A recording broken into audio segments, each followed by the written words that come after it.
Hello mga kabibig! Welcome back sa ating bagong YouTube channel. Ito ang pinakamaingay na YouTuber sa balat ng YouTube. Ako si Kabibig, maglabag-labag na ciao with everyone. So, totoo kaya ito? Totoo kaya ito mga binbulgar ni Senator Amy Marcos na sa loob ng 2026 budget, meron doong 10 billion pesos allocated para sa impeachment case ni Bibi Sara? Para pamigay daw sa mga pipirma sa impeachment ni VP Sara. Uy, grabe naman, pinaghandaan talaga daw di umano ang impeachment ni VP Sara kasi ito na ang last round, posible mga kabibig. Kasi malapit na ang 2027 at 2028. Ilang taon na lang? Dalawa.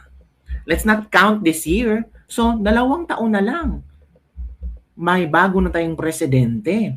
At kailangan daw nilang ma-impeach si VP Sara kasi kung hindi ma-impeach, tatakbo talaga yung presidente at kung manalo si VP Sara, patay kayo diyan.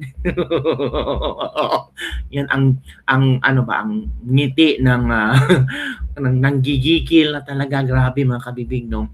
At grabe si Senator Amy Marcos, hindi talaga natatakot si Senator Amy Marcos. Talagang binulgar na talaga niya na may mga porks, may mga baboy sa budget ng 2026. Pero sabi naman ni Tito Sen, ito daw ang pinakamalinis na budget so far. Ooh, Tito Sen, ilang taon ka na naging senador, ilang termino mo na naging senador, ngayon mo lang nasabi yan. So yung previous na mga taon na naging senador ka at naging member ka ng BICAM committee, hindi yun malinis. Ngayon lang sasabihin mo na ito ang pinakamalinis na budget ang 2026. Grabe ha, napakasipsip naman, Tito Sen. Yun kabibig. So, merong mga pabulgar ni Senator Amy Marcos na mga interviews na ngayon, talaga no, after nag-sign si Marcos sa BICAM report, naku, naglabas talaga si Senator Amy Marcos ng kanyang video tungkol sa mga budget na kinaltasan at yung budget na dinagdagan, bilyones ang dinagdagan. Katulad ng DOTR, Department of Tourism, from 500 million naging 1 billion ang budget for 2026. Kumpara sa OVP na hindi man lang nakaabot ng 1 billion. So sino ngayon ang mas madaming mga programang nagawa? Ang Tourism, Department of Tourism ni Frasco or ang OVP ni VP Sara? Sa panahon ng sakuna, sino ang unang palaging always on the ground? Sa panahon, itong sabi nga ni Senator Amy Marcos, Department of Tourism nga ang kanyang achievement, wala man lang silang achievement. Halaka. So ito kabibig ha, una nating pakinggan ni Senator Amy Marcos sa isang interview. Grabe. Senator Amy Marcos, sige, iyagyag mo na lahat. Let's watch this video. Higit sa lahat, talagang lumobo yung MAIFIP. Naku, yung MAIFIP. Bonggang-bonggang ayuda to death. Ano ba to? Puros ayuda. Pati yung sa agriculture, may bago ngayon. Never heard to ha. Sumulpot lang to sa BICAM, kaya nagsisiyaw kami. Presidential Assistance to Farmers. Nako ha. Wow. Biglang sumulpot, tumataginting na 10 billion. Saan kaya mapupunta yan? Tinatanong ko nga, may extra 10 billion na ayuda. May AIX na, may tupad na, may MAIFIP na, may kung ano-ano pa. Meron na naman bago. Ito na naman, Presidential Assistance to Farmers. Di natin pinagkakait ang tulong sa magsasaka kasi talagang malubhan ang sitwasyon nila. Pero ang tanong, sino na naman magbibigay niyan? Alalahanin, may impeachment, aray ko, higit sa lahat, may dalawa na namang election, ang farm, at saka barangay election, baka naman na yan ang tumutulak sa kung ano-anong giniling na baboy dito. Oh, 10 billion pork na sumulpot lang sa BICAM gagamitin sa impeachment. Bakit hindi ito na veto ni BBM? Bakit hinayaan nga ito mga kabibig? Kailangan ba talaga yan? May Department of Agriculture naman tayo. May mga programa naman ang Department of Agriculture para sa ating mga farmers. Bakit biglang sumulpot? Bakit wala man lang aksyon yung BICAM Committee? Diyan sa Kongreso, sa Senado. Tama ba ang hula ni Senator Amy Marcos na ito ay pangsuhol para pumirma sa impeachment na naman? Another impeachment suhula na naman to, kabibig. O eto pa, ang daming mga pasabog ni Senator Amy Marcos sa mga interview. Hindi na talaga nagpapaano si... Ito mga kabibig, tayo na Senator Amy Marcos. Ito na. Magkano po ba talaga sa tansya po ninyo? So, it's been described as soft pork. Magkano po ba talaga Soft sa tansya pork. po ninyo ang soft pork sa budget na ito? Well, marami kasi dyan na sinasabing soft pork. May talagang out and out pork, ano, yung mga ayuda. Siyang katerma kasi yung ayuda eh.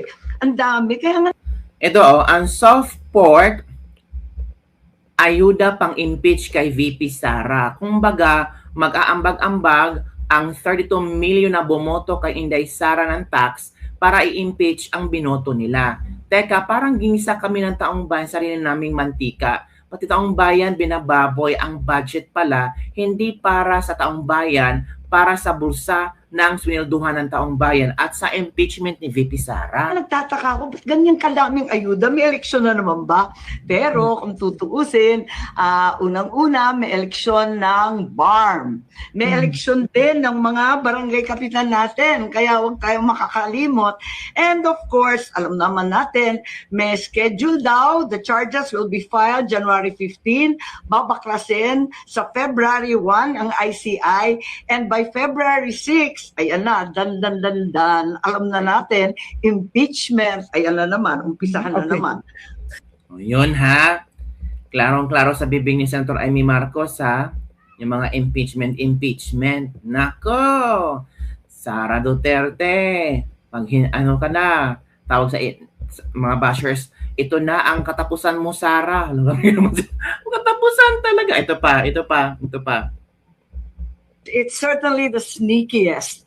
Kumbaga, yung pork, tinadtad-tadtad, pinarte-parte, at binahabahagi, pero kahit giniling pa yan, ang pork, baboy pa rin. Tama. Kaya very fatty po ang budget natin. We can see that Matabang. as commented by so many, unang-una, the foreign assisted projects, which are the large projects that we so direly need. In DOTR, for example, yung mahiwagang traffic, nako, ikaw, lumalagari ka, Karen, mula Makati hanggang Quezon City.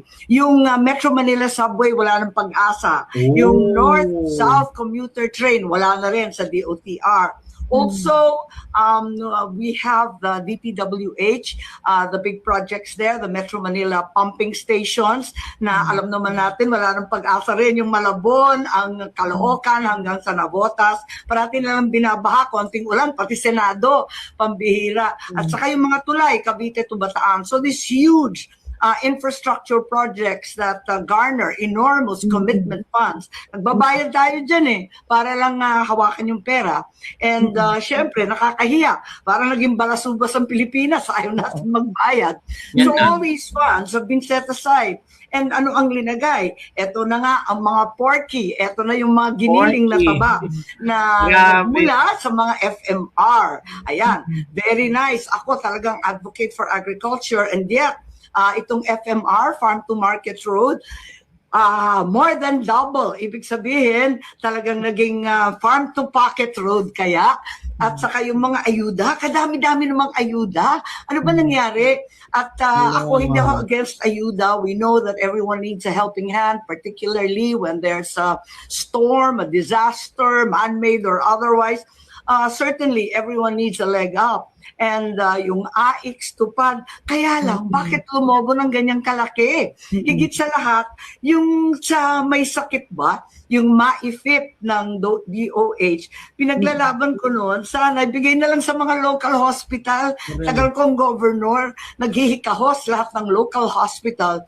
Bakit ibibigay na naman per district sa mga iba't ibang politiko. At ang Pilipino ba, kailangan lumuhod sa politiko para maging, para magamot, para makapasok sa ospital, para makalabas ng ospital. Parang sa akin, hindi yata tama yun. O yun, kabibig, narinig nyo ha. Narinig nyo ang reaksyon ni Senator Amy Marcos. So, panoorin natin, balikan natin ulit ang video ni Senator Amy Marcos na talagang in-explain niya ang laman. Yung giniling na baboy, grabe. Giniling na baboy kung saan, ay nako, para tayong ginisa ng ating sariling mantika sa ginagawa ng mga politikong ito. Buti na lang, no? Buti na lang talaga may Senator Amy Marcos tayo na magbibigay sa atin ng, magre-report sa atin, magbibigay sa atin ng komprehensibong nangyayari sa budget ng Pilipinas. Ito na. For today's video, bibili tayo ng pork kay Aling Luz Biminda. Aling Luz, magkano ba ang baboy ngayon? Panoorin lang yung po, kabibigan, panoorin yung swak sa budget mo. Speaking of budget, minsan naisip ko, kaya siguro tinawag na pork ang pork barrel dahil madalas talaga naman binababoy lang ng ilang mambabatas ang pondo natin. True to life story. Ang pondo, parang karne. Tinatadtad, pinaparte-parte. Tama ka dyan, ate. Pag malalaki ang tipak, mahirap isilid. Parang pork barrel. Kaya ang ginagawa, hinigiling. Para di halata, Para mas madaling sibain. Itong isang to, parang kinaltasan. tinimbang, ngunit kulang. Ito, DOTR, Foreign Assisted Project. Sa original, nasa 121.5 billion. Pagdating sa budget, 49.2 billion na lang. Ay, parang sinigang na walang sabaw. Tama! 72.3 billion ang binawas. Binawasan ang para sa Metro Manila Subway. Yung North-South Commuter Train, tanggal din. Pondo sa transportasyon, binakulaw. Kaya ang bansa ang kupad ng galaw.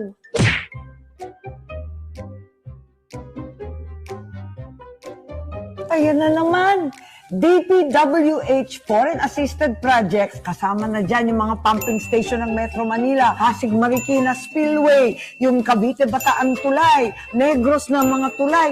Nako, 70 billion sa original, naging 17 billion na lang ngayon sa budget. Kaya konting ulan, baha. 52.3 billion ang nawala.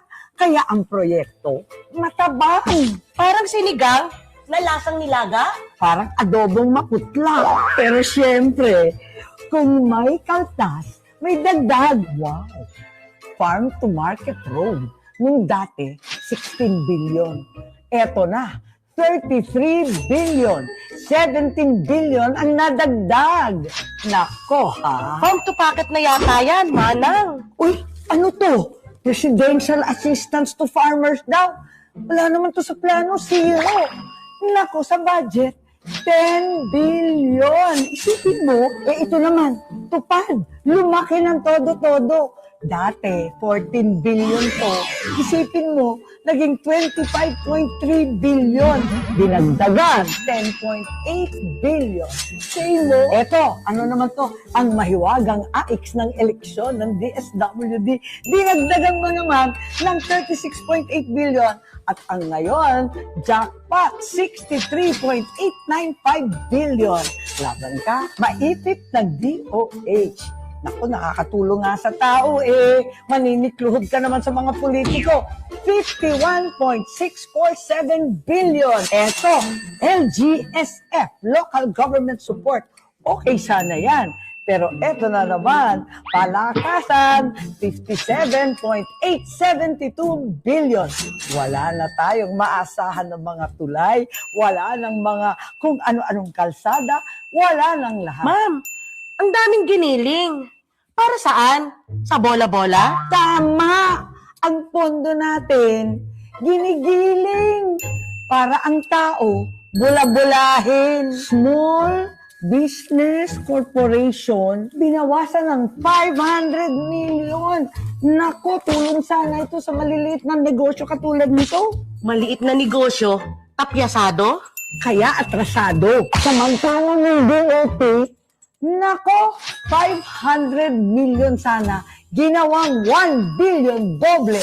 Kahit zero naman ang performance. Mas pahal pa ang poster at slogan kaysa serbisyo sa bayan. Correct. Ang timbangan ng bayan ay di nagsisinungaling. At ang pork, kahit gilingin, baboy pa rin. Eh bakit ba kasi ginigiling? Eh, hindi mo ba napansin ang suot ko? Color peach. Ginigiling para pagulungin ang impeachment ni Inday. Diyos ko, day! Yun, mga kabibig. Nakita nyo na ha, yung mga eksklusibong mga parinig ni Senator Amy Marcos at share ng kanyang nalalaman. So ito pa kabibig, oh. May si Senator Amy Marcos, meron siyang itong kaya statement, mga kabibig. Kita nyo ba ang statement ni Senator Amy Marcos? Sige, ipasahin natin. Statement ni Senator Amy Marcos, mga kabibig. Basahin natin. Oo, 10 billion. Laking budget nila. Ito, SIRM, giniling at binaboy ang 2026 budget.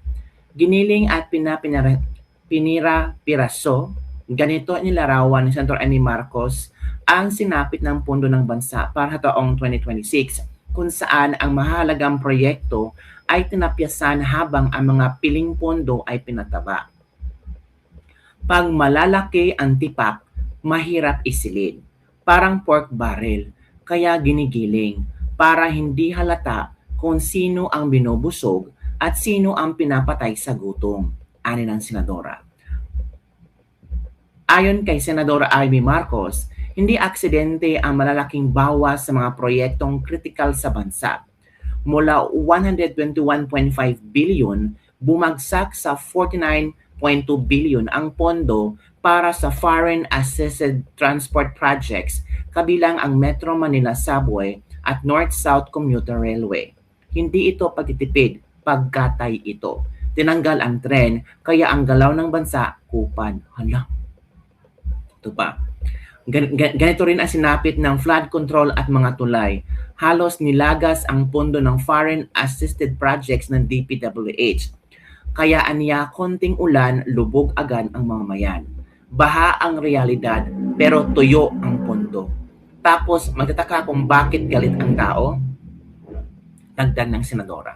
Habang mamalaking kaltas, may mga pondong biglang lumobo, may mga programa dati zero o barya, ngayon jackpot sa budget. Tinuligsa rin ng senadora ang pagbawas sa tulong para sa maliliit na negosyo habang may mga ahensyang nadoble ang pondo kahit zero naman ang performance. Halatang halata, may pinapaboran ang alokasyon ng ating pondo. Sinasakal ang mga maliliit at pilit na pinapayaman ang mga walang namang ambag. Ginigiling ang budget para sa tao, bula-bulahin, pero tandaan, ang timbangan ng bayan hindi nagsinungaling. At ang pork, kahit gaano pagilingin, baboy pa rin. O, yan ha, yan ang statement ni Senadora Amy Marcos. So ano ang inyong komento tungkol dito? Tama lang ba ang obserbasyon? Hindi ito obserbasyon kasi this is true eh. Nakita ni Senadora Amy Marcos ang budget, nabasa niya, at naramdaman niya na this is so unfair para sa mga taong nagbabayad ng buwis. Tapos, lumobo ang mga budget ng ilang ahensya nga, zero naman ang achievements. Kabibig, ano sa palagay nyo? Comment down below. Grabe no, 10 billion posibleng gagamiting pera para pang suhol, para pang under the table, para pang bigay, para pumirma na naman ulit sa bagong impeachment ni BP Sara. Grabe, nakakawinda. Tayo ang nagbabayad ng buwis, tapos yung 32 million na bumoto kay BP Sara ang nagbayad ng buwis, tapos yung pera nating binayad, yun ang gagamitin para pang tapal, para pang suhol sa mga pupipirma sa impeachment case ni BP Sara. Ano sa palagay niyo, kabibig? Tama ba ito? Don't forget to like, subscribe, and share this video para sa mga latest trending news na ating pag-usap-usapan. Yun lang, kabibig. Bye everyone. See you next time. Grabe. Hawindang.